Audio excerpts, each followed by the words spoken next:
Oke, kita akan mulai di hal yang paling dasar karena saya melihat bahwa sesuai dengan tugas yang saya berikan, kemudian saya coba lihat ya, kemudian saya coba pelajari. Nah, ternyata Anda masih agak sedikit bingung ya apa yang disebut dengan proyek, bagaimana mengevaluasinya, tapi Anda mencoba untuk melakukan itu ya, saya apresiasi.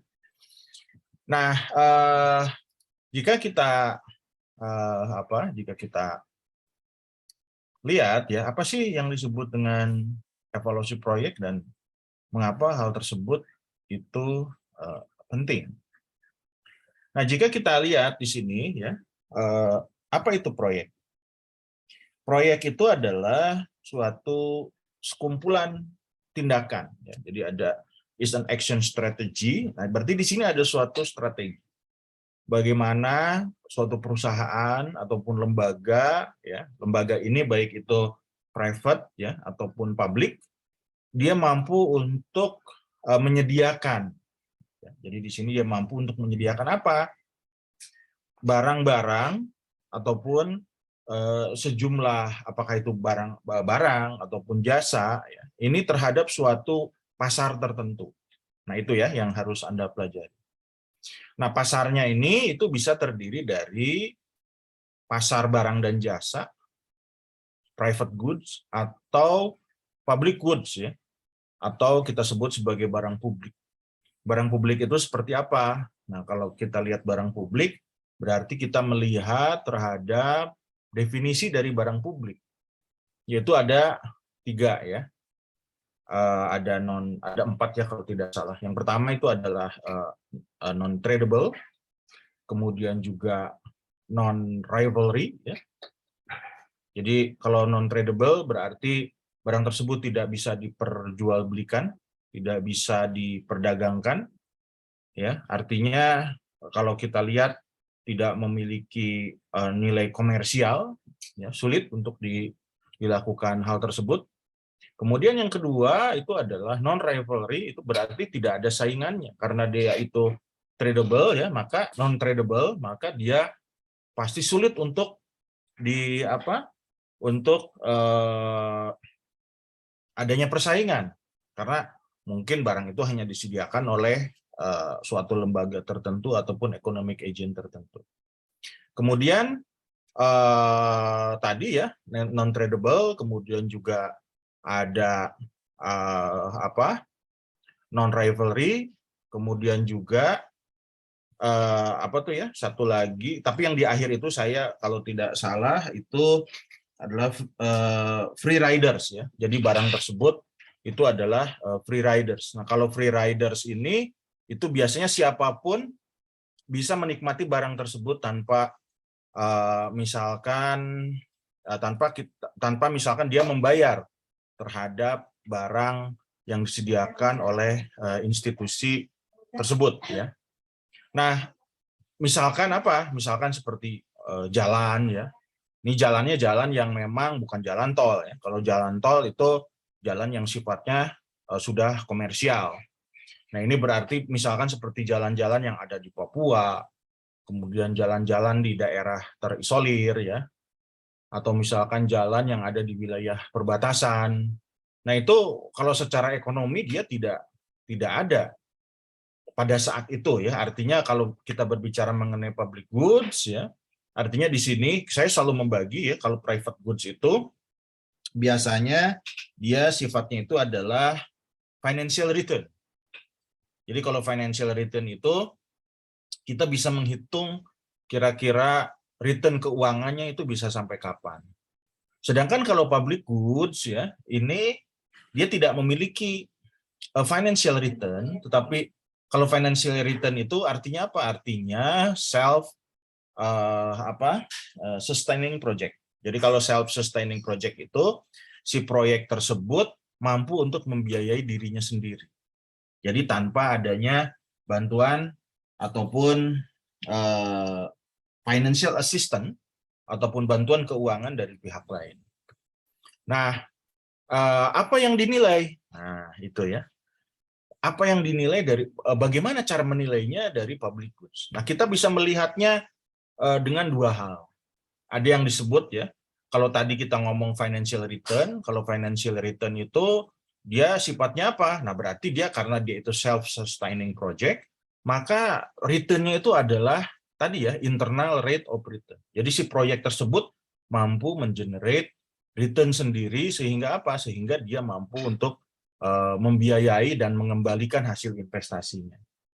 Nah, kalau yang public good ini ya, public goods ini itu dihitungnya itu bisa ada dua hal. Yang pertama apa? Yang pertama, kita bisa menghitung secara economic rate of return.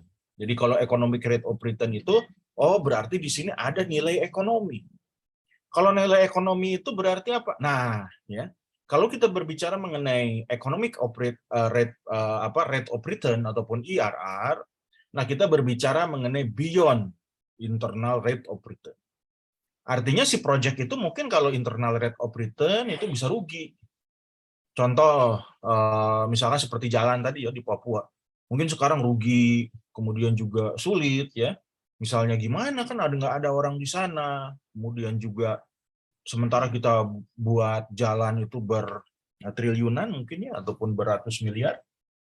Nah, tetapi bagaimana caranya nih agar dia bisa kembali? Nah, economic rate of return itu mampu untuk menganalisis hal tersebut dengan apa? Dengan asumsi yang dengan asumsi dan mekanisme generating revenue yang logis. Ya. Misalkan, oke, kalau sekarang rugi, tetapi nanti kita juga akan di sana membangun misalkan bandara, atau misalkan di sana kita akan membangun untuk kantor pemerintahan, atau misalkan di sana itu akan ada pusat bisnis. Nah, dengan adanya pusat bisnis, dengan adanya investasi ataupun kita sebut sebagai infrastructure led to development. Jadi kalau infrastructure led to development itu infrastrukturnya itu diperbaiki, nanti pembangunannya itu akan mengikuti. Orang-orang akan menjadi orang-orang itu akan melakukan aktivitas di sana ya, dan kemudian orang akan berkumpul di sana, kemudian terjadi aglomerasi ya. Dari aglomerasi tersebut akan ada aktivitas ekonomi, dan aktivitas ekonomi itu akan mengenerate income. Ya. Nah, jadi kalau misalkan sekarang generating income ataupun rate of return dari hasil tersebut itu diperoleh dari aktivitas ekonomi tersebut. Nah, sehingga yang tadinya itu oke nggak bisa, tetapi pemerintah akan memperoleh apa? Oke, pemerintah itu akan memperoleh misalkan PPH naik, kemudian juga ada PPN, ya itu untuk pemerintah pusat misalkan. Kemudian juga kalau misalkan di daerah tersebut itu akan menghasilkan suatu misalkan kawasan industri untuk basis ekspor, berarti ada pajak ekspor. Atau kalau misalkan sekarang dia itu mengimpor ya, karena di sana misalkan demand-nya bagus, maka itu akan memperoleh import duties ya, atau kita sebut dengan tarif. Pemerintah itu akan memperoleh benefit di sana. Kemudian juga dari sisi pemerintah daerah misalkan dia akan memperoleh pajak bumi dan bangunan. Itu merupakan bagian misalkan selain dari PBB ya, juga akan memperoleh yang masuk itu biasanya menjadi pendapatan asli daerah ataupun PAD. Nah, jadi nilai tersebut ya itu harus dianalisis ya, dan harus di-forecast. Nah, ini. Jadi hitungan-hitungan yang kita lakukan misalkan secara ekonomi dihitung, di-forecast, nah kita bisa mengetahui nih, oh kira-kira ini loh yang akan kita peroleh nanti ya kalau misalkan jalan ini dibangun. Dan itu membutuhkan suatu kajian. Kemudian ada lagi, yang satu lagi ya, misalkan selain dari economic rate of return, itu ada yang disebut sebagai social rate of return. Nah, ini social rate of return itu berarti apa? Oh, berarti di sini kita menghitung kembalian secara sosial. Kembalian return secara sosial itu apa? Misalkan seperti kesehatan. Kesehatan itu bagaimana sih? Nah, kesehatan itu misalkan manusia bisa memiliki life expectancy yang lebih panjang ya, sehingga kalau misalkan life expectancy-nya itu lebih panjang, berarti kita akan produktivitasnya lebih panjang. Kalau ngitung produktivitas artinya lebih panjang, artinya apa? Artinya nanti kemungkinan sustainability dari ekonomi itu juga akan panjang. Nah, contohnya ya, kita hitung kenapa vaksin itu sangat penting. Seperti itu. Kenapa kita harus bisa mengembangkan vaksin? Nah, kalau misalkan kita ingin mengembangkan vaksin, kemudian kita lakukan investasi di vaksin, artinya apa? Artinya kita bisa melakukan mereduksi terhadap kemungkinan infected people, ya, misalkan. Berarti dari susceptible people, ya, susceptible people. Jadi orang yang misalkan seperti kita, ya, kemudian juga ada orang yang terinfeksi, itu akan mempengaruhi susceptible itu berarti orang yang sehat, ya. Nah, orang yang sehat tersebut kemudian nanti akan diinfeksi oleh orang yang sakit. Kalau misalkan seperti yang kondisi COVID sekarang ini, pandemiknya itu begitu cepatnya, maka susceptible people ini itu dia akan terinfeksi dan akan jadi sakit. Nah, sesudah sakit itu akan meninggal. Nah, kalau misalkan orang itu meninggal usia 40, ya, artinya apa? Artinya kita udah berapa puluh ribu kehilangan orang yang sebetulnya itu bisa digunakan untuk apa? Untuk pembangunan ekonomi. Misalkan contohnya Anda di keluarga, ya, punya ayah atau misalkan punya ibu atau saudara yang meninggal. Anda bayangkan setiap bulan dia memperoleh pendapatan, ya, tetapi karena COVID, ya, kemudian mereka meninggal, ini tidak ada pendapatan bagi rumah tangga tersebut. Nah, itu satu rumah tangga. Coba Anda bayangkan ada berapa puluh ribu, andaikan 30.000 ataupun 40.000 orang tersebut adalah kepala rumah tangga, artinya ada economic loss yang hilang. Kalau economic loss yang hilang itu berarti apa? Berarti selama yang seharusnya dia itu life expectancy-nya 76 tahun, ya, atau misalkan 60-70 tahun, kalau kita hitung berdasarkan data Human Development Index, ya, ataupun indeks pembangunan manusia, kita itu ada di kisaran sekitar 73 tahun. Nah, Anda bayangkan sekarang 43 tahun itu sudah meninggal. Nah, berarti itu ada economic loss, ya, 73 tahun dikurangi dengan 43 tahun. Nah, berarti ada kurang lebih sekitar 30 tahun itu ada loss of productivity. Kalau loss of productivity berarti apa? Berarti orang itu tidak bisa memberikan income kepada keluarganya. Nah, itu bagi keluarga, apalagi bagi negara, ya. Artinya dia tidak akan bisa saja kalau misalkan dia seorang arsitek, ya, artinya dia tidak bisa menghasilkan sejumlah PPN, dia tidak bisa menghasilkan PPh bagi negara, dan yang terpenting dia tidak bisa memberikan pendidikan kepada anaknya, sementara anaknya harus kuliah, ya. Kemudian juga ada 3 anaknya misalkan yang harus ada SMA, ada yang kuliah, ya, kemudian juga kuliahnya juga 2 misalkan. Dia nggak bisa untuk membiayai itu, berarti ada economic loss di sana. Orang apakah dia bisa melanjutkan kuliah 2 orang ini, dan 1 orang apakah dia bisa selesai SMA atau tidak. Nah, jadi kalau kita bayangkan, ya, berarti apa? Berarti di sana ada economic effect. Sehingga apa? Sehingga dengan kalau misalkan saya tidak menciptakan vaksin, maka saya minimal bisa mengurangi dampak katakan 50% dari 40.000. Berarti saya bisa menyelamatkan orang 20.000. Berarti saya bisa menghemat 20.000 kali ekonomi, kali productivity, kemudian kali income, dikalikan dengan tax yang bisa diberikan oleh orang tersebut kepada negara. Artinya di sini ada social rate of return kalau misalkan saya membuat vaksin. Ya, contohnya seperti itu. Nah, kalau kita lihat seperti tadi, ya, artinya apa? Oh, artinya di sini itu udah kegambar langsung. Oh, berarti benefit yang saya lakukan kalau misalkan saya melakukan investasi di vaksin adalah seperti itu. Nah, jadi berarti apa? Berarti si project tadi itu harus secara langsung ya memberikan benefit. Jadi kalau kita lihat di sini itu memberikan benefit yang dapat diterima. Kalau di private good itu berarti terhadap internal rate of return, berarti terhadap benefit bagi investasi ya, jadi dikembalikan ke investasi. Kemudian kalau economic berarti ada economic benefit, berarti benefitnya itu ya memperoleh ya dari dua hal tadi. Misalkan kalau jalannya berarti di sana akan ada penambahan pendapatan, kemudian juga ada poverty alleviation mungkin. Poverty alleviation itu melalui apa? Misalkan orang-orang yang miskin di sana dia bisa bekerja, dia bisa memperoleh pendapatan dan kemiskinannya jadi turun ya. Karena apa? Karena orang memperoleh permanent income misalkan. Kemudian juga tadi ya bisa menambah pajak pendapatan asli daerah, kemudian juga ada pajak pusat ya. Kalau misalkan tadi social good ya, artinya apa tadi? Bisa menyelamatkan nyawa manusia sehingga mengurangi loss of productivity.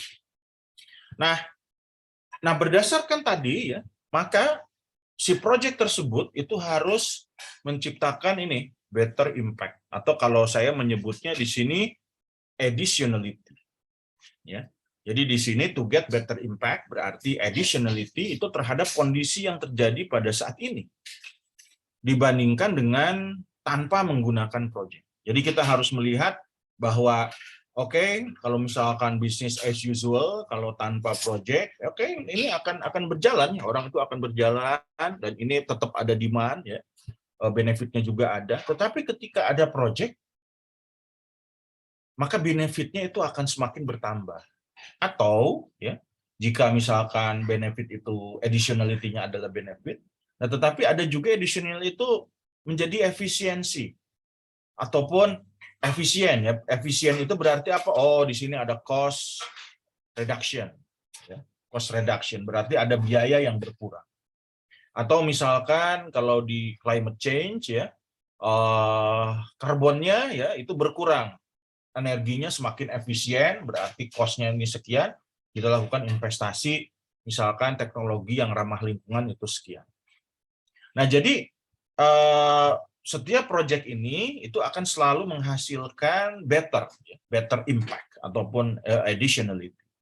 Nah, additionality ini kita lihat dari hal yang tadi ya, benefitnya itu bisa menghasilkan positive benefit ya, atau misalkan itu akan terjadi efisiensi atau akan terjadi cost reduction atau improving benefit karena apa?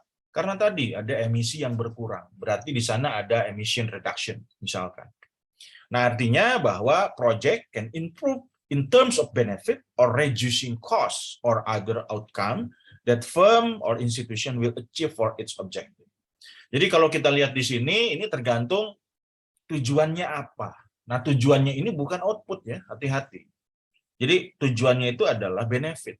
Kalau benefit itu, nah seperti yang saya jelaskan kemarin, Anda benefitnya apa nih? Oh, benefit saya misalkan ya, saya bisa menghemat uang kuliah.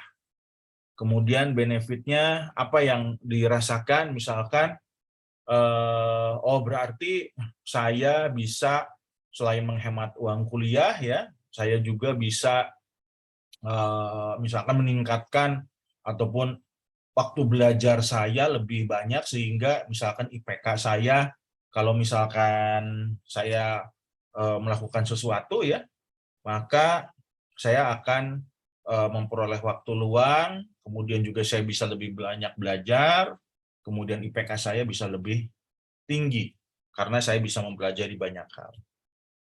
Nah, setelah kita mengetahui dari benefit ya, kemudian juga apa yang menjadi improving of outcome ya. Jadi yang pertama Anda lihat dulu ya, kalau misalkan kita lihat si project tadi, apa yang menjadi tujuannya ke arah mana dan kemudian sifat barangnya apa, apakah ini private good atau public goods. Kemudian yang kedua itu kita ingin melihat apa yang ingin dicapai, benefitnya itu apa, outcome-nya itu apa. Apakah improving benefit atau misalkan reducing cost ya, atau misalkan seperti apa. Nah, sehingga kita bisa membayang, Anda itu pengen ini. Nah, jalannya adalah dengan apa? Dengan project tadi. Nah, bagaimana project ini ya yang paling penting itu adalah si project ini can assist firm or institutional objective. Jadi di sini si project tadi itu mampu untuk menciptakan bagaimana kita mencapai pada yang poin kedua ini. Jadi dia bagaimana sih cara mencapai di sini? Ya ini tergantung yang ada di sini ya. Nah jadi kalau misalkan kita sudah tahu oh project itu berarti di sini harus ada kalau saya sebutkan ya harus ada critical di sini ada critical mechanism. Jadi ada semacam mekanisme kritis yang menyebabkan bahwa antara proyek dengan pencapaian benefit itu menjadi terhubung dengan baik. Dan yang menjadi terhubung dengan baik itu berarti bagaimana? Ya kuncinya bagaimana suatu model-model ekonomi atau model-model keuangan ya ini mampu menghubungkan antara satu variabel yang menjadi indikator dalam proyek dengan outcome yang diharapkan. Nah, jadi di sini bahwa outcomes ya itu hal yang sangat krusial dan juga karena apa? Karena tadi ya outcomes tadi itu berhubungan dengan benefit dan juga cost yang ingin dilihat ataupun ingin dicapai oleh suatu lembaga tertentu ya yang memang berada di pasar tertentu, apakah itu private goods ataupun public goods. Nah, jika kita lihat di sini ya, ini ada pasar persaingan sempurna ya. Kita lihat ini ada pasar persaingan sempurna ataupun perfect competition. Nah, perfect competition ini nah yang dipakainya apa yang menjadi outcomes ya. Kalau biasanya saya menyebutkan outcomes ataupun benefit ya, yang paling mudah adalah consumer surplus ya. Ini consumer surplus. Ini adalah producer surplus. Kalau consumer surplus berarti apa? Berarti dia berada pada titik demand yang ini. Oke, ini adalah hal yang menjadi perhatian ya. Oke, kita ini consumer surplusnya itu seperti ini. Kemudian juga ini ada quantity of supply. Berarti ini adalah produk yang pada saat ini itu ada di pasar ya. Seperti ini gambarnya. Kemudian juga jika kita lihat di sini, maka pada titik ini adalah industri, kurva industri, dan ini adalah kurva perusahaan. Ya. Ini kita lihat di sini ada kurva perusahaan. Nah, jika kita lihat di sini bahwa harga yang ada yang dilakukan oleh perusahaan di industri ini itu mirip. Ya. Kita lihat di sini sehingga diasumsikan karena perfect market competition, ya artinya titik yang ada pada industri ini mencerminkan pada kurva supply ya, kurva supply yang memang harus disediakan ataupun tersedia bagi perusahaan. Yaitu di mana? Yaitu kita lihat di sini sifatnya adalah perfectly elastic ya. Ini terlihat dari kurva ini, nah sehingga ini mencerminkan harga yang merupakan juga permintaan ya, terhadap perusahaan tersebut dan juga ini sebagai average revenue. Jadi rata-rata dia akan memperoleh pendapatan dengan harga yang dijual itu adalah sekian. Nah, kemudian bagi perusahaan ya dengan kondisi equilibrium di titik ini dia punya average cost dan marginal cost ya yang memang beririsan kita lihat ya. Jadi ada intersection dan intersectionnya dengan price yang ini yang mampu direspon oleh perusahaan. Itu adalah jumlahnya QEF, di mana QEF ini itu adalah jumlah kuantitas yang mampu disediakan oleh perusahaan dan QE ya. Ini mencerminkan total jumlah kuantitas yang ada di industri. Nah, jika kita lihat di sini, ini adalah kemampuan perusahaan pada kondisi current equilibrium ataupun kondisi equilibrium. Nah, selanjutnya, nah kalau misalkan kita lihat ya di sini, nah kemudian ada perusahaan yang masuk nih, ada perusahaan atau new firm entry. Nah, new firm entry ini ya kita lihat di sini. Nah, menyebabkan apa? Menyebabkan kuantitas itu menjadi bertambah ya. Jadi ini kuantitasnya ini bertambah itu dari QE menjadi Q prime. Dan karena ada perusahaan baru dengan teknologi baru ya dan lain-lain, nah ini menyebabkan harganya jadi turun. Nah, kita lihat ya bagi konsumen ya, kita harus melihatnya bagi konsumen ini hal yang baik ya, sehingga apa? Sehingga consumer surplusnya itu bertambah dari CS menjadi CS prime, yaitu dari PE menjadi P prime. Dan kemudian bagi perusahaan, nah kita lihat di sini, apakah benar bagi perusahaan hal tersebut bisa berpengaruh ya? Kalau dari sisi industri, bagi konsumen itu berpengaruh karena apa? Karena adanya consumer surplus. Jadi consumer surplus bertambah, kemudian pasokan ada ya, tapi bagi perusahaan itu jadi repot. Kenapa? Kita lihat ya, ketika di perusahaan itu cost-nya itu turun ya. Nah, ini berarti apa? Berarti dia harus melakukan adjustment. Ada sejumlah kuantitas ya ini yang bergeser, di mana di industri itu bergeser akan meningkatkan consumer surplus, tetapi bagi perusahaan dengan adanya eh, kuantiti yang disediakan oleh perusahaan lain itu bertambah. Nah, tetapi kita harus melakukan apa? Harus menyesuaikan harganya dulu. Berarti perusahaan harus menyesuaikan harga. Karena kalau misalkan sekarang dengan adanya new entry tersebut, dia masuk ke pasar, ya, artinya si perusahaan tersebut harus adjustment juga ya, harus melakukan penyesuaian. Ini bagaimana caranya nih? Kalau misalkan saya ya, misalkan sebagai penjual sepatu ya, kemudian ada produk baru, kemudian yang tadinya harga katakan sepatu sport untuk lari itu harganya 200.000, kemudian tiba-tiba ada new entry dan dia menawarkan menjadi 150.000. Nah, ini bagaimana caranya nih? Orang kok bisa menjual sepatu sampai dengan 150.000? Padahal pada saat kita sebelum ada new entrant ya, harganya itu kita bisa, kalau rata-rata 200 kita bisa 190.000. Atau bahkan ya kita bisa jualan di 100, misalkan 80.000.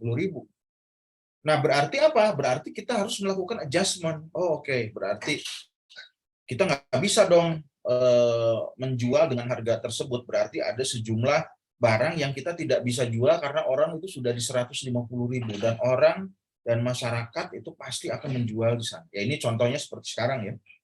Misalkan ketika ada Pertamina ya, misalkan Pertalite sekian, kemudian juga ada Pertamax juga sekian.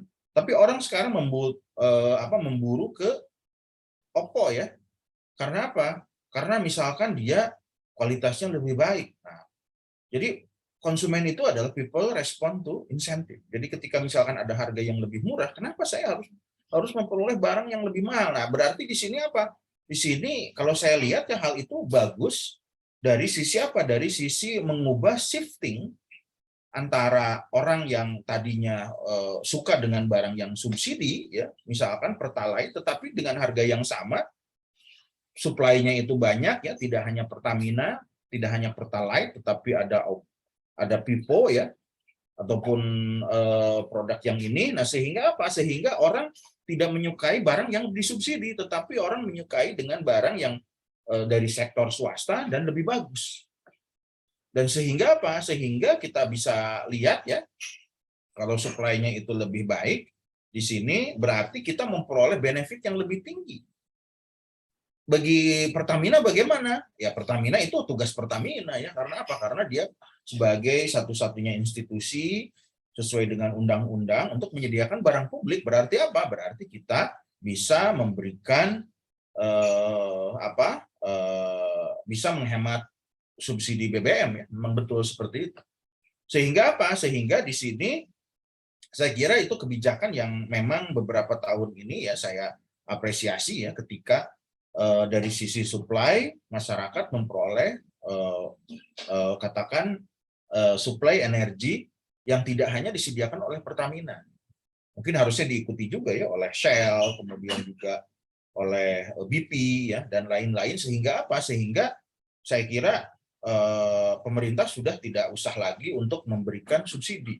Nah, jadi kan saya kira, karena apa? Karena kalau misalkan mensubsidi ya itu akan merugikan negara dan juga tidak mengembangkan pilihan-pilihan yang rasional bagi masyarakat. Nah, ternyata apa? Ternyata kondisinya kok orang masih bisa ya menjual harga bisa lebih murah dibandingkan dengan harga misalkan Pertalite. Nah, ini contohnya juga sama ya. Nah, ketika terjadi kondisi seperti tadi ya berarti apa? Nah, kalau misalkan ini private good, ini Pertamina harus rubah dia komposisinya, misalkan bensin yang lain ya Pertalite itu lebih boros misalkan dibandingkan dengan Pepo yang lebih dibandingkan dengan Pipo yang lebih efisien misalkan dan lebih baik ya, maka kemungkinan bahwa Pertalite tadi ya dia harus mengurangi ya, kalau misalkan ini bukan non subsidi ya, artinya si penjual ini oke lah harga itu kompetitif, tetapi kuotanya dia tidak bisa bertambah atau jualannya nggak begitu menarik lagi. Karena apa? Karena kita lihat di sini kualitasnya makin jelek ya, artinya misalkan tadi lebih boros ya dan lain-lain. Nah, sehingga dia tidak bisa menjual lebih banyak. Nah, kalau kita lihat di sini ya, artinya apa? Artinya harus ada adjustment. Ada kuota adjustment, berarti ada quantity adjustment. Suatu perusahaan agar menurunkan harga dan kemudian juga ada sejumlah yang biasanya revenue-nya dia peroleh ya. Kalau misalkan contoh yang sekarang misalkan Pertalite kalau dibeli ya orang akan membeli subsidi ya, sementara kita ketahui harga subsidinya itu misalkan sebetulnya ya harganya mungkin tidak seperti yang dibayar yang diinginkan oleh pemerintah, sementara masyarakat itu pindah ya ke Pepo misalkan. Nah, tetapi pemerintah berarti apa? Berarti pemerintah memperoleh margin ya. Kalau misalkan Pertamina membutuhkan margin karena misalkan sekarang 2024 ya dekat dengan 2024, kemudian margin yang sebenarnya dari harga energi itu memang seperti harga yang bisa dijual oleh Pepo ya, atau misalkan lebih murah lagi, saya kira itu yang paling rasional memang seperti itu ya. Dan margin ini digunakan untuk apa? Digunakan untuk biaya politik atau biaya yang lain-lain. Ya, nah ini bisa saja ya terjadi. Nah, sehingga apa? Sehingga yang dibebankan nanti kepada siapa ya? Kepada masyarakat. Seperti itu. Nah, ini bisa saja ya. Ini dugaan ya. Nah, bisa saja seperti itu. Nah, jadi bagaimana? Artinya bahwa harus ada adjustment. Nah, berarti di sini ada adjustment dan lain-lain. Sehingga perlu apa? Perlu dilakukan inovasi di sini. Nah, inovasinya bagaimana? Ya, inovasinya itu adalah ini, yaitu kita harus menurunkan sejumlah harga, yaitu adalah ke ESI prime ya, yang ini. Oh, oke. Berarti yang saya lakukan berarti ada beberapa biaya produksi yang semakin murah ya. Ada biaya produksi yang semakin murah. Nah, kalau misalkan dia semakin murah, apa yang harus kita lakukan? Nah, seperti itu. Nah, yang harus dilakukan, maka yang pertama adalah ada firm action retaliation. Jadi ada membalas ya terhadap aksi dari new entrant study. Jadi new entrant study, kemudian kita bergerak, kemudian ada firm action retaliation. Jadi retaliation itu perusahaan langsung memberikan reaksi ya, ada strateginya. Wah, ini saya nggak bisa nih, saya biasanya dapat profit itu sekian ya, sementara dengan adanya perusahaan tersebut maka revenue saya itu jadi berkurang dong, artinya profit saya berkurang walaupun profitnya masih banyak ya. Nah, yang dilakukannya apa? Nah, pada saat awal ketika dia ada penurunan sejumlah reduction dari sini, karena ada di sini ada penambahan terhadap Q prime, ini adalah Q prime, ini adalah industri ini naik, sementara perusahaan itu menjadi turun ya. Kita lihat di sini reduction-nya. Ini naik ya, ini turun. Nah, berarti apa? Berarti dia harus mengambil kembali sejumlah pangsa pasar yang dia ingin miliki. Ini bagaimana caranya? Oke. Yang pertama dia lakukan yaitu apa? Yaitu bagaimana dia melakukan adjustment terhadap average cost ya, yang bisa mirip dengan harga kompetitor. Itu yang dia lakukan. Nah, ini jadi di sini average cost-nya menjadi di sini ya. Oke. kita akan lakukan itu, ya average cost-nya turun, berarti kita akan melakukan apa? Oke, kalau misalkan kita lihat komposisi dari perusahaan ya, dari cost itu ada fixed cost dan ada variable cost. Kalau fixed cost, kalau misalkan bisa ya ada pengurangan, oke kita sisir, oke ini ada biaya-biaya yang kita bisa hilangkan. Kemudian kalau misalkan variable cost ya, oke kalau variable cost ini misalkan apa ya, misalkan oh ini ada satpam dikurangi ya, kemudian juga misalkan ya, kemudian juga misalkan operator terlalu banyak misalkan dikurangi, kemudian juga biaya energi misalkan yang biasanya pakai apa, ini nih, ini nggak ada nih ya, kemudian juga misalkan ada biaya lain-lain, ini semuanya sudah dikurangi sehingga apa, sehingga variable cost itu berkurang ya, dan kemudian kita bisa berada pada titik ini. Tetapi kalau misalkan kita berada titik ini ya, oke kita bisa apakah benar kita bisa mengembalikan sampai kepada titik yang ini ya, titik kembali dari Q prime firm itu menjadi Q equilibrium, Q firm equilibrium. Nah ini sampai sini. Saya nggak mau lah kalau misalkan cuman balik lagi ke equilibrium. Saya menginginkan bahwa pasar itu bisa diraih kembali oleh kita. Artinya apa? Berarti di sini saya menginginkan ya, berarti ada supply tambahan. Berarti apa? Berarti pasar akan digelontorkan kembali sejumlah supply yang lain.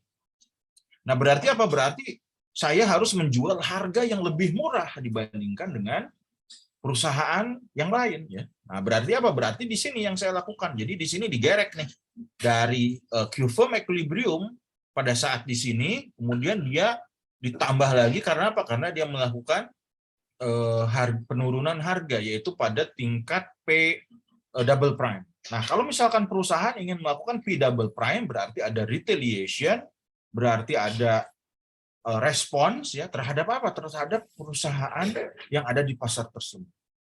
Nah, kita lihat di sini berarti apa yang harus dilakukan? Nah, ini yang disebut sebagai project.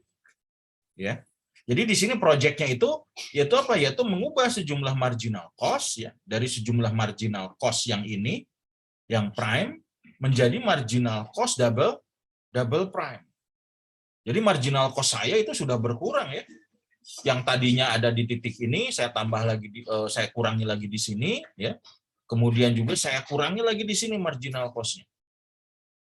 Atau misalkan karena apa? Karena ini dari perubahan average cost. Jadi dari perubahan average cost ya, atau kalau misalkan oke saya nggak mau lah merubah marginal cost, berarti saya mau merubah average cost saja, silahkan. Kalau average cost itu berat dengan marginal cost yang sama, artinya apa? Artinya bahwa titik shutdown kita berarti apa? Berarti behavior dari marginal cost kita itu tetap sama ya.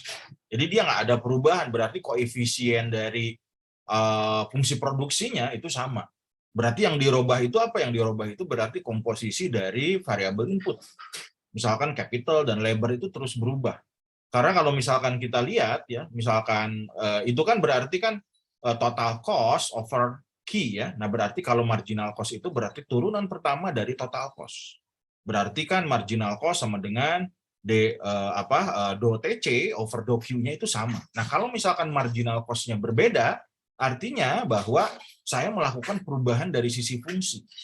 Jadi fungsinya kalau misalkan dia lebih turun, artinya apa? Artinya dia akan semakin lebih efisien. Karena apa? Karena yang saya hadapi ini ketika ada new firm entry itu apa? Oh, perusahaan itu misalkan Nike ya, yang misalkan perusahaan bule ya, atau misalkan perusahaan multinasional datang ke Indonesia merusak struktur pasar sepatu di Indonesia misalkan. Sementara yang kita hadapi misalkan struktur sepatu pasarnya itu misalkan pasar-pasar yang lokal ya, di mana pasar lokal ini cukup digemari pada waktu itu. Tetapi karena ada Nike kita nggak bisa. Nah kita lawan nih perlahan-lahan ya seperti apa.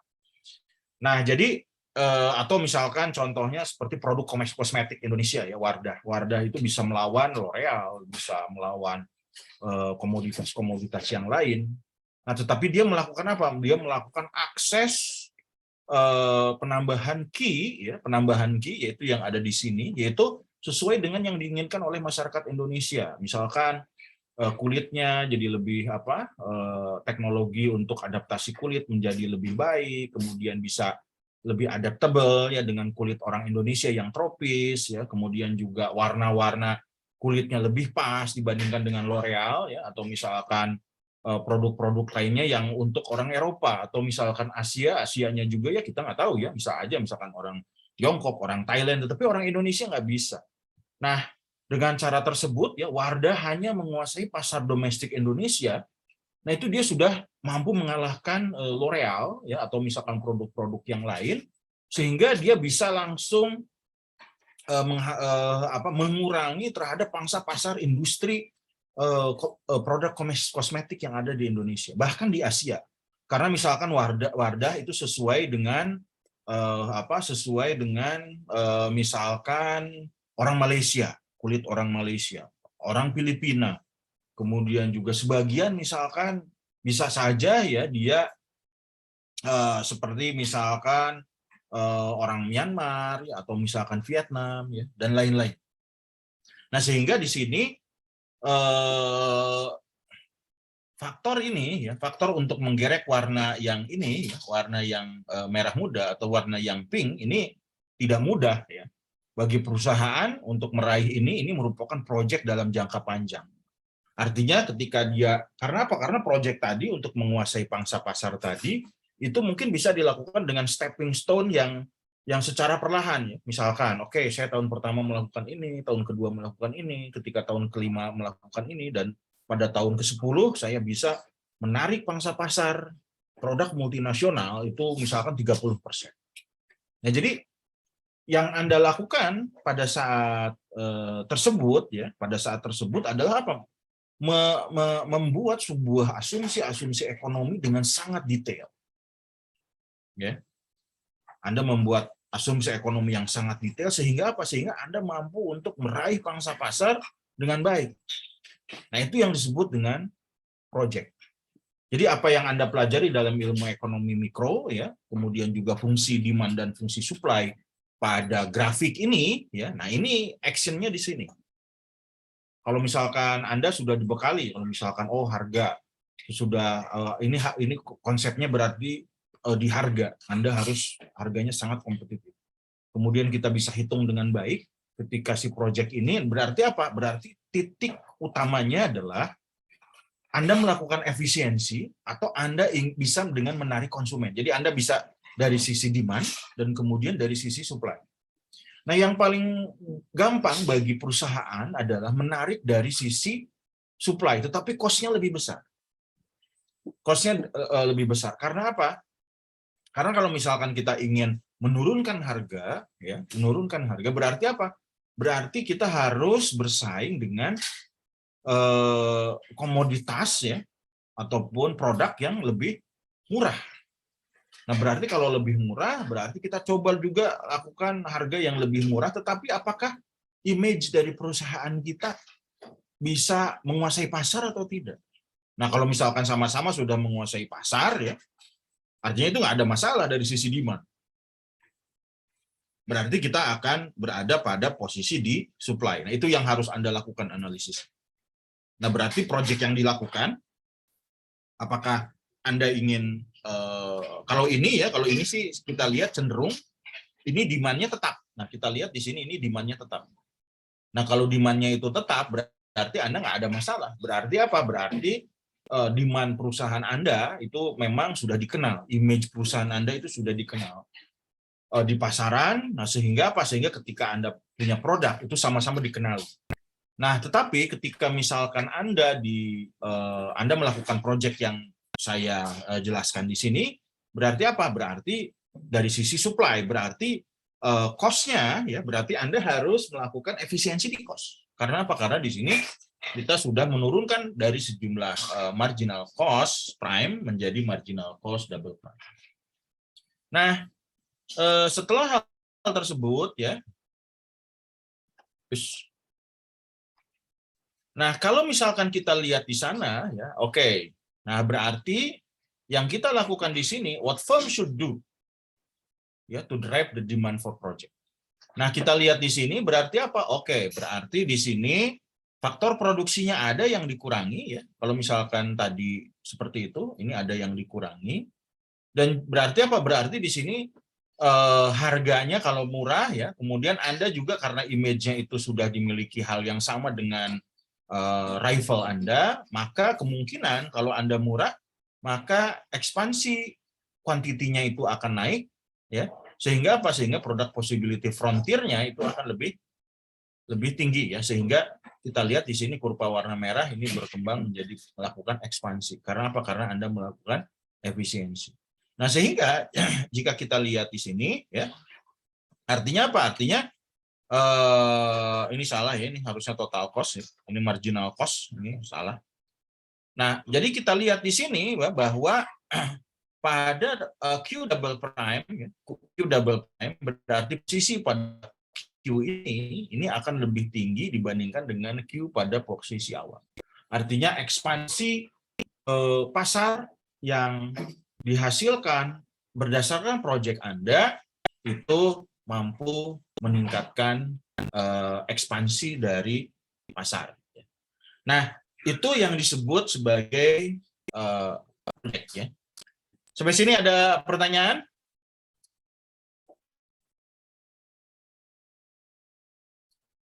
Oke, tidak ada pertanyaan? Belum ada, Pak. Oke, kita lanjutkan, ya.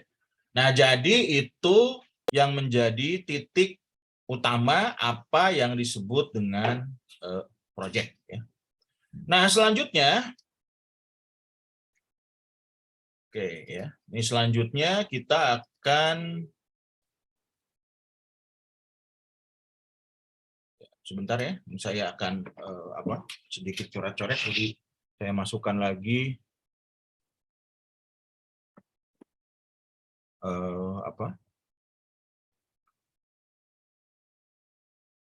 device saya satu lagi sebentar.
Oke, nah kalau misalkan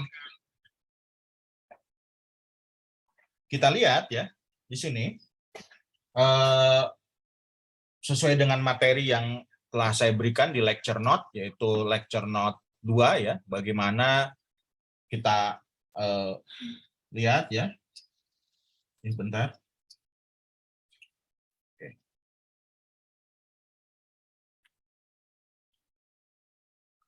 Ya. Nah, kita lihat bagaimana misalkan contoh dari evaluasi evaluasi ekonomi dari suatu proyek. Nah, jika kita gambarkan seperti yang telah saya jelaskan barusan ya, kita memiliki misalkan ini ya, ini adalah P, kemudian ini ada Q ya. Ini kita lihat ini masih di industri ya. Kemudian ini juga sama ya.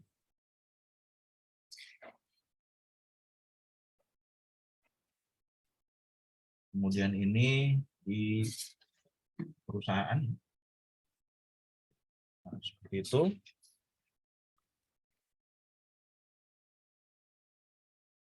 Kemudian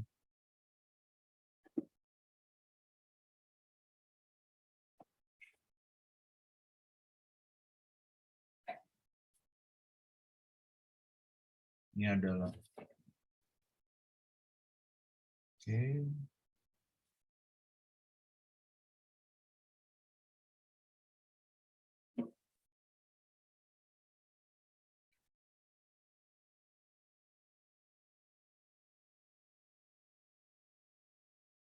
Titik equilibrium.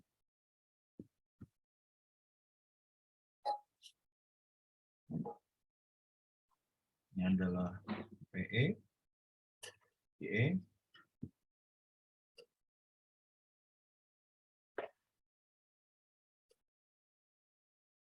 Kemudian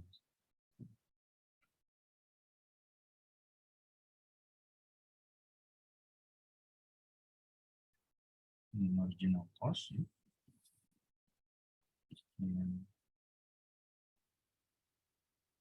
Ini bridge cost.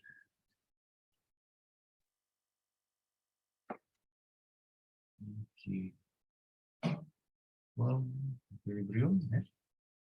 Ini price equilibrium. Nah, seperti itu. Nah, kita lihat bahwa project ya. Ini kalau misalkan ada new entrant, demand ya.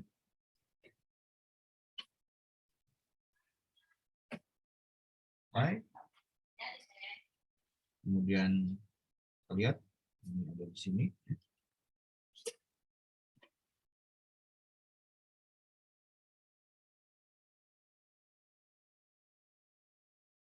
Nah, misalkan seperti itu. Kemudian kita melakukan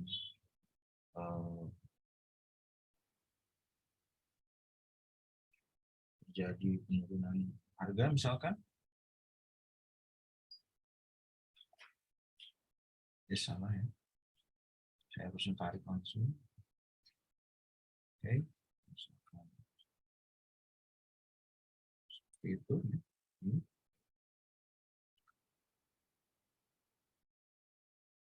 Nah, ini ada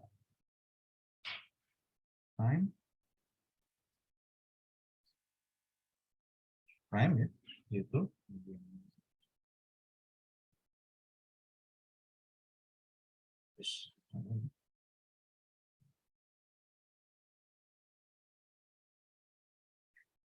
Nah, misalkan terlalu kecil. Pak, mohon maaf, suaranya nggak kedengeran, Pak. Oke, Kecil. bentar ya. Ini kedengaran sekarang? Iya, sekarang kedengeran, Pak. Oke, bentar ya. Ini. Nah, kemudian yang ini ya. Nah, seperti itu. Oke. Ini ada, ini terlalu besar.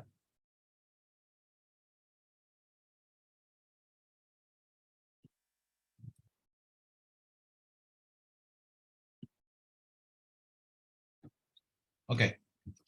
Nah, berarti yang disebut dengan project ya, yang project kita lakukan yaitu adalah dari A ya, dari A ke A C prime ya. Berarti di sini delta AC ya, itu adalah merupakan project kita. Nah, berarti kita mencoba ya, setelah menurunkan bahwa posisi dari key ini ya, kemudian kita melakukan, kalau ini berarti di awal ya, project kita melakukan efisiensi dulu. Oke, kita lakukan efisiensi, kira-kira apa yang menyebabkan agar kita bisa melakukan berhemat ya di sini. Tetapi di sini korbannya apa? Korbannya ada sejumlah quantity yang turun ya. Nah, misalkan. Nah, ini juga bisa jadi project ya. Nah, kalau misalkan kita lihat di sini ya, oh berarti ini kita belum melakukan retaliation ataupun kita belum membalas ya. Artinya kalau membalas itu berarti apa? Merebut pangsa pasar kembali ya. Nah, kalau misalkan kita lihat di sini di mana di industri ya, kita lihat di sini ada seperti ini, nah, sehingga saya ganti, apa sama ya. Ya, nah, jadi di sini proyeknya yang pertama adalah menyelamatkan perusahaan. Ya. Supaya apa? Supaya kita bisa melakukan penghematan dan kemudian juga perusahaan mampu bisa bersaing. Ya. Kalau misalkan kita perusahaannya memang sangat relatif fragile. Nah, tetapi kalau kita lihat ya, semakin kita melakukan respon yang lebih baik, itu akan memberikan juga benefit bagi kita. Karena apa? Karena ketika melakukan penghematan, kita harus bisa mengidentifikasi apa yang perlu dihemat. Semakin detail kita melakukan analisis dan mampu untuk mendekomposisikan dari kemungkinan risiko, itu akan semakin baik. Dan kita akan memperoleh informasi yang sangat detail terhadap proyek yang kita lakukan. Nah, katakan ini adalah proyek pertama ya. Nah, ini proyek pertama. Kemudian proyek kedua, ya, ini proyek kedua. Misalkan Anda ditanya sama bos Anda ya. Oke.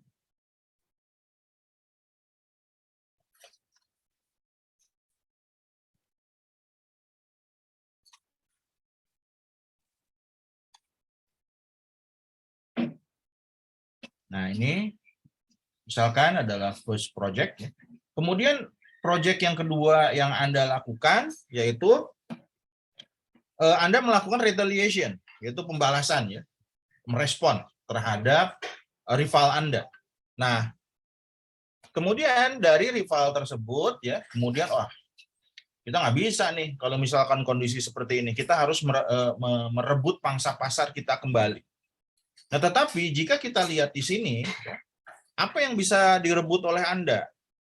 Nah, kalau misalkan kita lihat kondisinya, ya itu kondisinya supply itu sudah ada di sini nih. Kita sudah ada di posisi di QS prime, ya. Jadi di sini sudah ada di kondisi QS prime. Berarti apa? Berarti di pasar tuh sudah ada barang-barang yang banyak, ya. Misalkan barang-barang punya barang-barang dari rival kita, ya. Kalau misalkan rival kita sulit, ya, bagaimana nih caranya untuk merebut pangsa pasar kembali? Nah, berarti kalau misalkan kita asumsikan dengan demand yang sama, ya, dengan demand yang sama, kemudian juga harga juga sudah turun, ya. Nah, tetapi kita ingin mengembalikan porsi kita, ya, artinya apa? Oh, artinya di sini berarti proyek yang kedua, ya, Anda harus memberikan informasi sebanyak mungkin bahwa harga dari barang Anda itu harus sama. Nah, kita hitung dulu misalkan biayanya, ya. Oke, berarti kita sudah melakukan. Karena apa? Karena minimal misalkan Anda ingin mengembalikan sejumlah, berarti di sini project 2 ya. Berarti Anda ingin menarik kembali sejumlah dari yang ini ya. Nah, yang ini ya, kita lihat dari yang berkurang ya, dari yang berkurang misalkan dari QF itu kembali lagi menjadi QF bintang misalkan. Ini sebagai retaliation Anda. Nah, Anda kembalikan lagi. Nah, saya kasih di sini warna merah. Sini kasih warna merah. Kemudian Anda ingin mencoba merebut kembali pasar. Nah, berarti seperti ini. Nah, berarti di sini ada retaliation, first retaliation Anda ya. First retaliation Anda.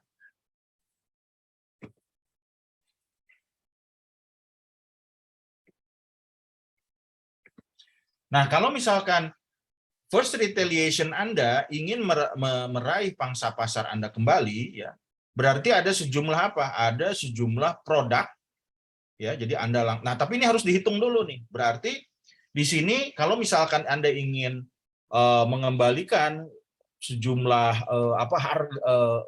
komoditas agar bisa diterima oleh Anda bersaing dengan dengan rival Anda, berarti kita lihat di sini apa yang harus dilakukan. Apakah di supply ya? Kalau dari sisi supply ataupun cost kita sudah melakukan efisiensi juga. Nah, berarti apa yang akan ditambah? Oh, oke. First retaliation Anda berarti Anda akan menarik demand. Melakukan shifting, menggeser demand yang dilakukan oleh perusahaan pangsa pasar yang sudah direbut dan kemudian Anda dapatkan kembali. Berarti di sini ada demand response. Nah, kalau di demand response berarti apa? Oh, berarti di sini masalah firm image. Jadi firm image ini berarti apa? Oh, harga kita juga sudah murah. Ya. Kemudian juga bahkan kita bisa mengurangi misalkan melakukan efisiensi harga atau misalkan apakah akan ada reduction ataupun yang lain-lain ya. Silakan, tetapi kita tidak akan mengubah struktur marginal cost. Jadi kalau misalkan marginal cost-nya itu tidak berubah ya, kita lihat di sini asumsi bahwa kita nggak mau merubah marginal cost ya.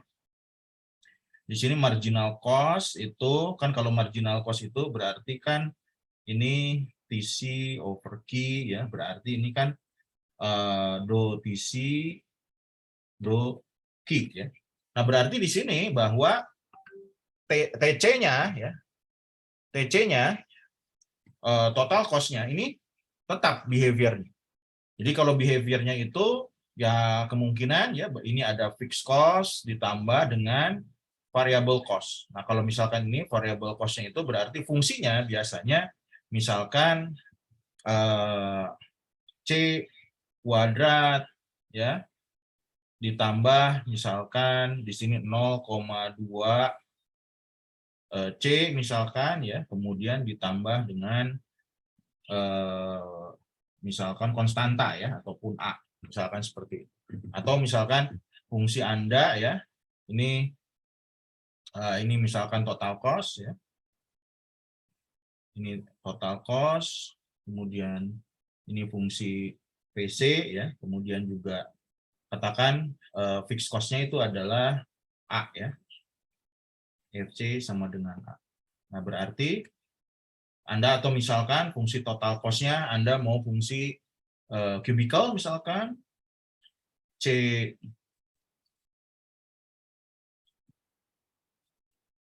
fungsi variable cost-nya C pangkat 3 misalkan 0,3 ditambah ini biasanya negatif ya. Anda bisa nanti kalikan misalkan, kemudian ini 0,4 C kuadrat ditambah dengan misalkan 0,2 C ya ditambah dengan fixed cost. Dan kemudian ketika misalkan marginal cost ya, maka ini kan 0,3 C kuadrat ya. Kemudian ditambah 0,8C ya. Kemudian ditambah dengan 0,2 ya. Nah, ini marginal cost-nya. Nah, ini kita lihat marginal cost-nya sama.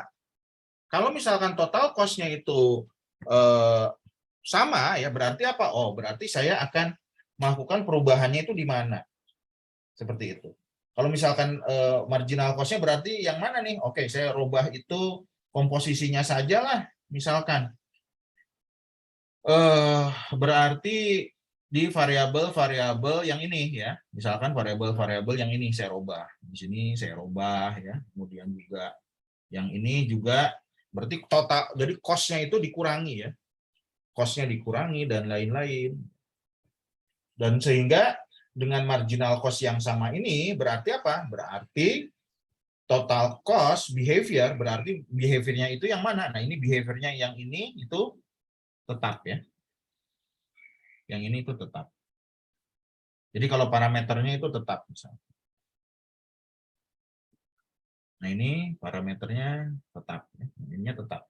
Tetapi cost komposisinya itu berubah. Nah, sehingga apa? Sehingga saya bisa menurunkan sejumlah average cost saya. Ya, jadi sekarang average cost yang berubah ya, tetapi marginal cost-nya tetap.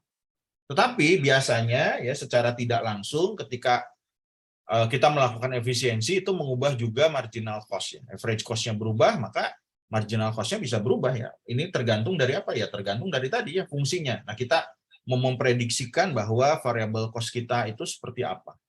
Apakah di kubikel ya? Kalau di kubikel berarti kita memiliki teknologi yang begitu kompleks. Sehingga kita sebetulnya cost yang kita lakukan ya dalam long term, misalkan cost kita bisa melakukan efisiensi dalam jangka panjang misalnya. Jadi ini memang relatif menarik ya. Nah, kalau misalkan kita teknologinya sederhana ya kita hanya fungsi kuadratik saja, tidak fungsi kubik ya. Nah, selama fungsi dari total cost kita ini nggak berubah ya, maka apa? Maka average cost kita mungkin bisa lebih rendah. Ini bisa lebih rendah. Nah, kalau misalkan kita bisa lebih rendah dan lain-lain, kita bisa hitung di sini.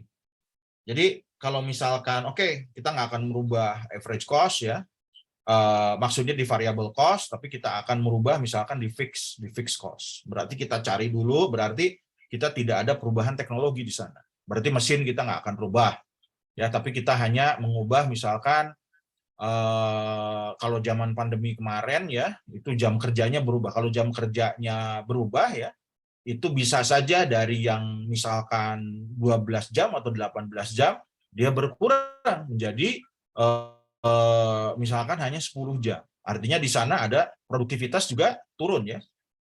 Nah, berarti apa? Berarti kalau produktivitas turun, itu nggak bagus ya, karena artinya apa? Ada demand-nya juga turun. Nah, kalau ini ya, ini dalam kondisi normal ya dan lain-lain. Nah, sementara teknologinya tetap, tetapi karena orang lain lebih murah ya, berarti apa? Kita bisa kok dengan tidak merubah teknologi ya, artinya kita juga bisa mengubah struktur yang ada di fixed cost misalkan, atau misalkan ada perubahan di cost-cost yang lain dari sisi tarif misalkan. Kita bisa melobi ke PLN ya. Oh, ini kok ada ini, kemudian juga kita lakukan efisiensi sehingga apa? Sehingga atau misalkan kita tambah biaya advertensi ataupun biaya promosi. Jadi kalau misalkan biaya promosinya itu nah ini yang pertama ya, berarti jadi kita akan kalau marginal cost-nya itu tetap, berarti di sini ada no technological change.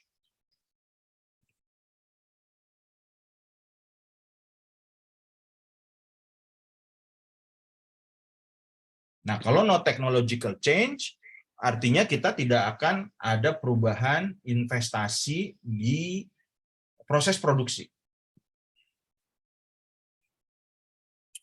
Di sini production process fix ya.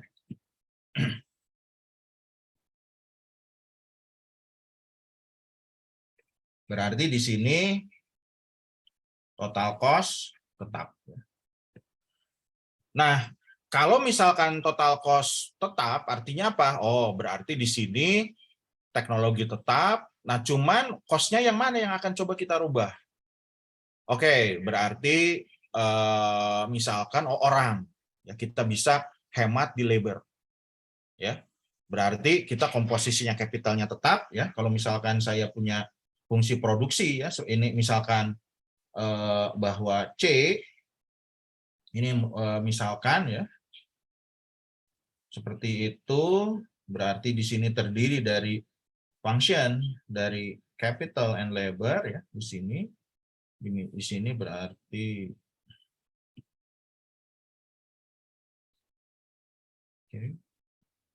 ini adalah key, ya seperti itu.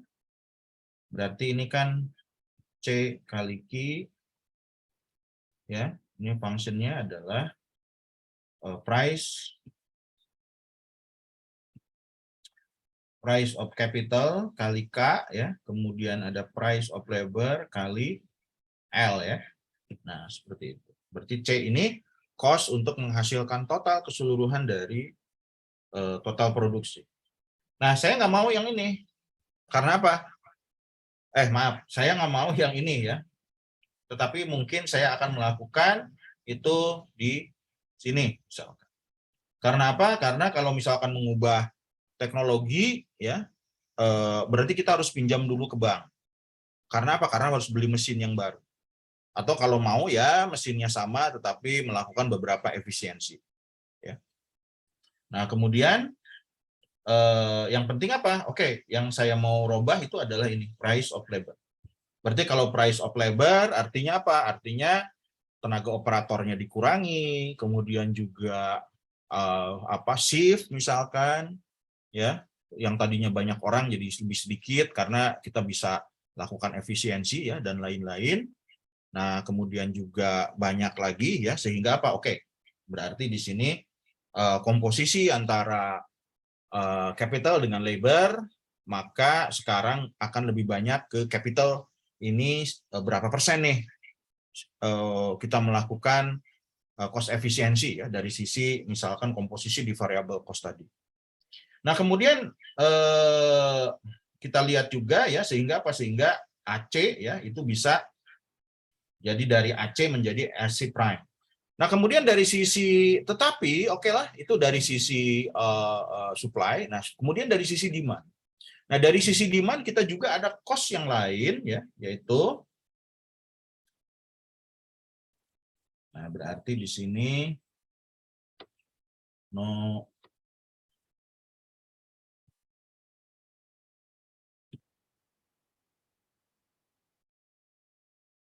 technological improvement. Nah, kalau misalkan dengan adanya demand respon tetapi no technological change, ya. Nah, berarti kalau demand-nya itu berarti apa? Oh, berarti di sini ada karena kita fokus pada demand respon, ya.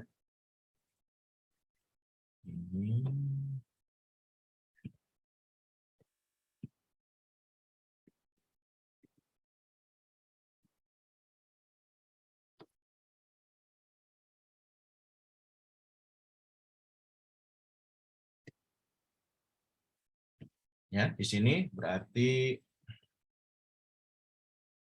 capital is fixed, ya. Berarti not technological change. Nah, kalau kita lihat dari demand, ya, yang ada dari demand.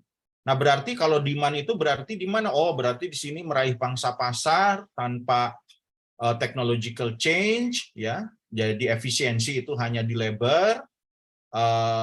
Nah, tetapi berarti kita menguasai pangsa pasar, ya, melalui apa? Melalui promosi, misalkan. Jadi di sini berarti ada market expansion,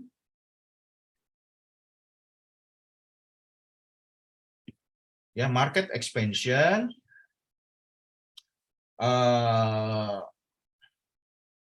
with improving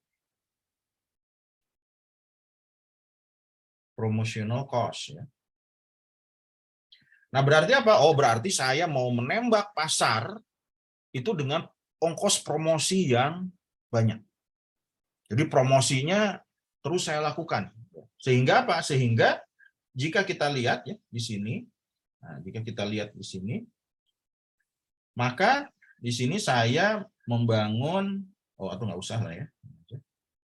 Oke. Nah, membangun apa? Yaitu membangun dengan biaya yang mirip, ya, tetapi pasar saya lebih tahu dibanding sama new entrant.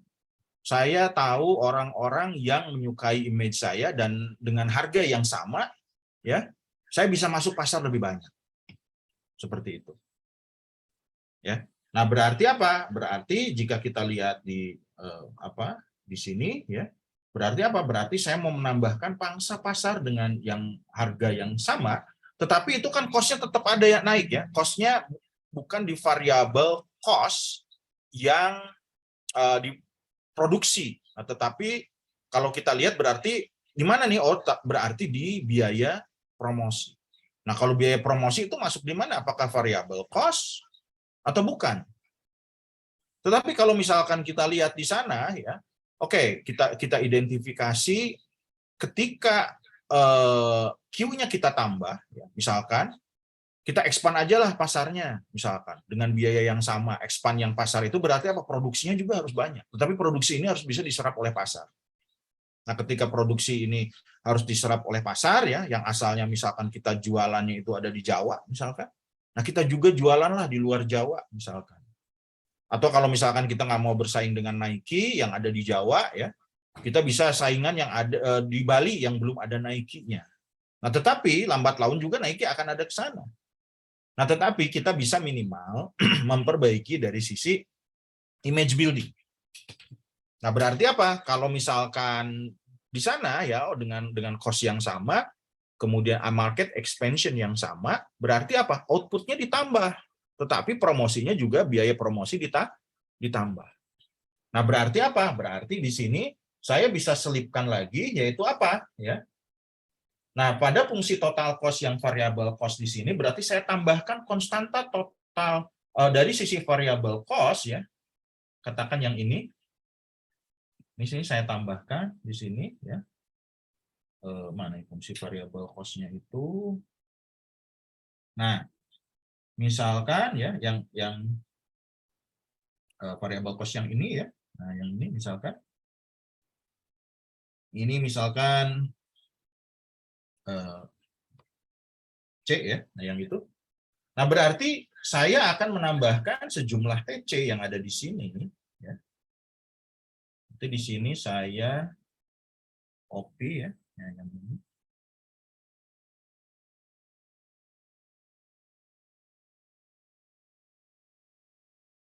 Nah, yang ini, ya. Kemudian saya convert menjadi TC prime. TC prime-nya itu apa? Yaitu misalkan, ya, C2 ditambah 0,2 C ditambah dengan C prime. Ya. Jadi C prime itu sama dengan C ditambah dengan cost of advertising. Jadi ketika misalkan jumlah produksinya ditambah, ya, jumlah produksinya ditambah, kemudian kuantitasnya itu ditambah, tetapi teknologinya tetap. Nah, berarti produksinya juga. Nah, tetapi biaya promosi juga harus ada. Karena kalau misalkan tidak ada biaya promosi, kemudian juga tidak ada biaya cabang, ya, yang ada di sana, misalkan. Ini kan harus pakai cabang juga. Nggak mungkin kalau misalkan Anda masuk ke pasar yang ada di Bali, ya, kemudian Anda nggak bisa masuk. Atau misalkan kalau mau kekeh, misalkan Anda mau di Jawa, kalau misalkan ini daerah perkotaan, Anda kejar misalkan di daerah perdesaan juga, misalkan. Untuk apa? Untuk menarik konsumen. Berarti ekspansi pasarnya itu tidak hanya wilayah kota-kota besar, tapi wilayah-wilayah misalkan seperti Kabupaten Ciamis, ya, kemudian juga Demak, kemudian juga wilayah Pasuruan yang biasanya itu Bandung, Jakarta, Tasikmalaya, Semarang, Yogyakarta, Surabaya. Nah, sekarang itu misalkan seperti daerah Kediri, daerah Malang, ya, kemudian juga daerah Tegal, ya, kemudian juga daerah Ciamis atau misalkan daerah Sumedang, itu menjadi pasar Anda. Nah, ini yang disebut sebagai ini, ya. Nah, yang ini. Jadi kita lihat di sini bahwa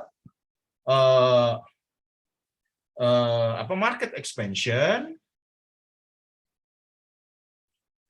juga menambah apa? Ada marketing cost.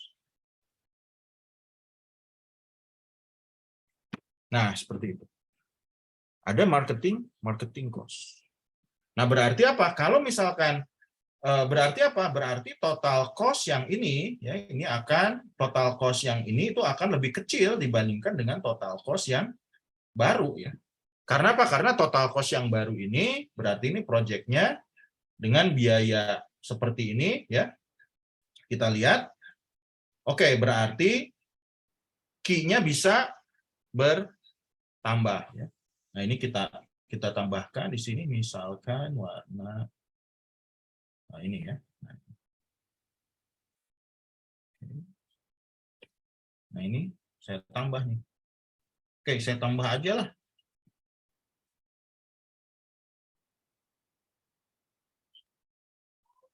Nah, ini saya tambahkan di sini dengan harga yang sama ya.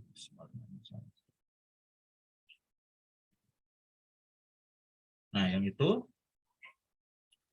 ini, nah ini ada pangsa pasar ya. Nah, ini yang dilakukan oleh perusahaan kita misalkan. Ini ada, nah ini key retaliation. Nah, sehingga di sini supply-nya juga jadi bertambah ya. Misalkan itu. Nah, oke.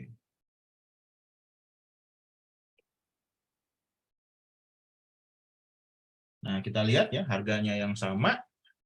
Kemudian ini demand-nya juga masih tetap ya. Nah, berarti dia di sini ya. Nah, di sini. Menarik ya. Jadi kita lihat harganya semakin murah, demand-nya ada ya, supply-nya ditambah terus. Nah, ini demand-nya masih ada, masih ada lah, cukup. Seperti itu. Nah, ini berarti project, berarti apa? Nah, kita dengan harga yang sama, kita bisa mengembalikan sejumlah kita bisa meraih kembali yaitu sejumlah pasar ya. Nah, sehingga kita bisa mengembalikan ke key yang ini ya, misalkan. Atau misalkan kita bisa naik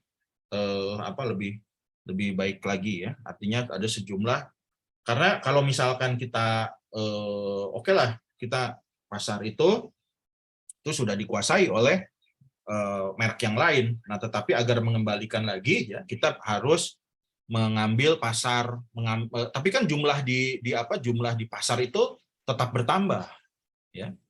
Jadi sulit juga kalau misalkan kita asumsikan wah ini ada yang hilang diganti ini, nggak bisa ya. Biasanya sulit.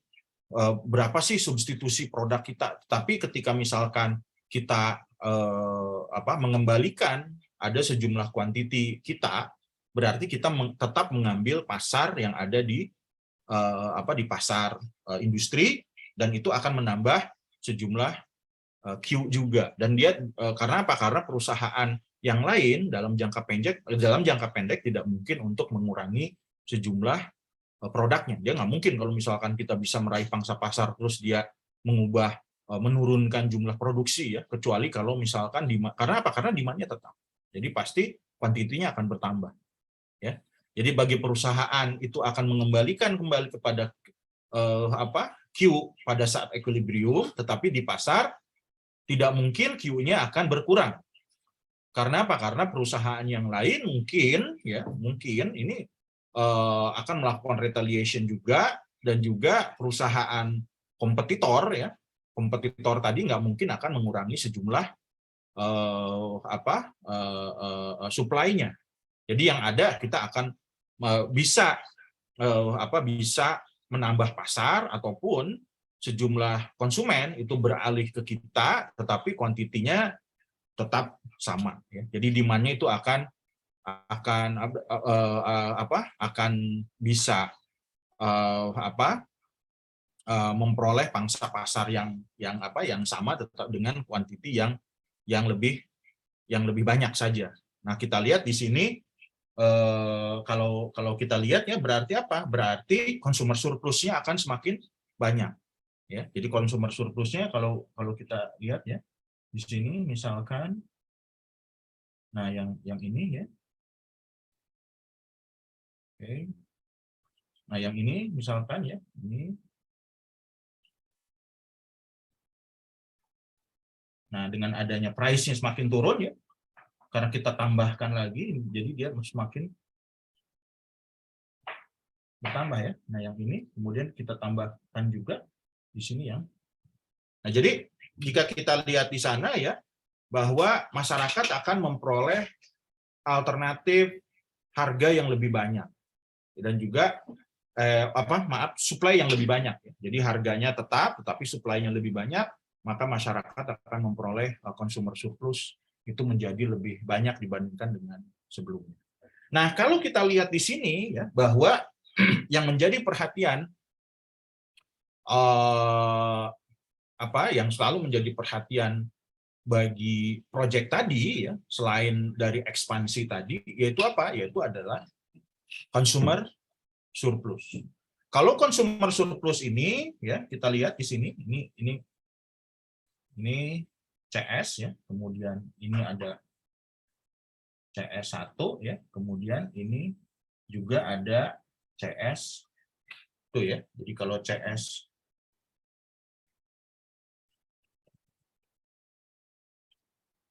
Jadi kalau yang ini itu adalah consumer surplus pada kondisi equilibrium ya. Kemudian kalau yang ini itu berarti pada kondisi tadi new entrant. Kalau ini ada retaliation. Jadi ada respon terhadap entrant. Nah, kita lihat di sini retaliation, semakin adanya kompetisi ya. Nah, kita lihat di sini ketika ada kompetisi yang diuntungkan bagi siapa? Yang diuntungkan itu bagi konsumen. Di mana dalam kondisi CS bintang ini dia lebih besar dibandingkan dengan CS ini, dibandingkan juga dengan CS. Oke. Kalau yang ini berarti CS prime itu lebih besar dibanding dengan CS. Artinya ketika terjadi kompetisi ya, maka itu akan memperbaiki juga terhadap consumer surplus. Nah, jika kita lihat pada catatan ya, di sana ada yang disebut dengan koefisien variation. Nah, di sana koefisien variation ini menunjukkan sejauh mana antara rata-rata setiap perubahan ya, kita lihat di sini kesejahteraan yang diakibatkan oleh perubahan dari consumer surplus ya. Jadi benefit yang kita ukur di sini itu adalah consumer surplus yang diterima oleh masyarakat. Consumer surplus yang diterima oleh masyarakat. Nah, kita lihat di sini bahwa consumer surplus itu gimana sih cara menghitung consumer surplus ya? Anda sudah tahu ya, kalau consumer surplus itu berarti kita hitung di sini yaitu katakan ya, yaitu adalah sejumlah antara kurva D ya di sini, yaitu demand ya, demand-nya itu dari titik ini ke titik sini ya. Kemudian berarti kita menghitung ini dari Q0 ya. Dari ini kan Q0 ya. Ini adalah dari 0 sampai ke Q tertentu ya, misalkan sampai ke titik QE, ini adalah merupakan fungsi demand ya. QD ya. Kemudian ini dikurangi dengan kita lihat ya harga ya. Nah, yang ini terhadap ini itu P, kita lihat ya, P kali Q. Kemudian dot Q. Nah, seperti itu. Jadi ini adalah yang P ya, yang P ini katakan P E ya, yang ini. Berarti di sini antara 0 ke P ya, kemudian juga dengan perubahan antara P ya. Ini kan antara P dikali dengan Q ya. Berarti ini adalah fungsi antara segitiga permintaan ya, yang ini nanti dikalikan seperti ini, misalkan 0 kiri dikali dengan setengah ya, biasanya QD dikali dengan P ya, kali Q ya, nah seperti itu. Nah, Anda tinggal dihitung kira-kira berapa. Nah, ini yang disebut sebagai consumer surplus dan juga untuk menghitung kira-kira berapa kesejahteraan yang diterima oleh konsumen. Jadi Anda juga berhitung. Karena apa? Karena kalau misalkan Anda tidak mengetahui konsep ini, Anda nggak tahu, oh ternyata ketika Anda menunjukkan harga sekian, ya, harga sekian, oh ternyata itu harga BBM sudah naik. Atau misalkan harga beras sudah naik, jadi orang nggak mau untuk membeli produk Anda karena apa? Boro-boro mau membeli sepatu. Beli beras aja sulit. Kemudian juga untuk cari uang aja, sekarang misalkan dengan BBM naik, males ya. Yang tadinya misalkan kita bisa melakukan pendekatan dengan klien dan lain-lain. Kalau misalkan nggak benar-benar amat untuk cari prospek, itu sulit juga. Nah, jadi di sini ya berarti Anda juga harus mempertimbangkan komoditas yang lain sehingga produk yang Anda tawarkan price-nya itu harus apa? Harus bisa respon diterima oleh siapa? Diterima oleh konsumen. Jadi kalau misalkan Anda menaikkan harga terlalu tinggi tetapi tidak direspon oleh konsumen, percuma. Proyek Anda tidak akan proyek Anda tidak akan diterima ataupun bisa bersaing dengan konsumen yang lain. Atau kalau misalkan Anda melakukan promosi juga ya, promosi ini harus disesuaikan dengan kondisi konsumen. Nah, mungkin demikian dari saya ya untuk materi hari ini. Bagaimana proyek ya? Jika kita lihat, ini mungkin nanti saya akan share ya di Google Classroom. Bagaimana suatu katakan proyek itu memberikan kontribusi yang sangat dominan itu terhadap keberhasilan perusahaan. Jadi konsep Anda tentang ilmu ekonomi itu juga harus kuat ya. Jadi nggak bisa kalau misalkan seperti kita melihat pada orang manajemen ya. Kalau orang manajemen dia hanya berpatokan pada ya tadi hitungannya ini, tapi kalau di ekonomi kita mengetahui dengan baik variabel-variabel yang mana yang bisa berpengaruh terhadap katakan untuk melakukan ekspansi pasar. Karena apa? Karena equation-nya di kita mengetahui equation-nya. Kemudian juga kalau misalkan nanti masalah financial, ini yang akan coba kita pelajari ya di materi ini.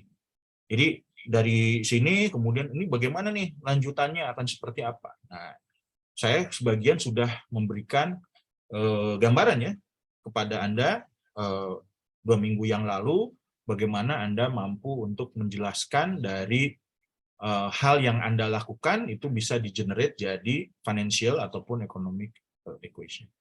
Sampai sini ada pertanyaan? Silakan.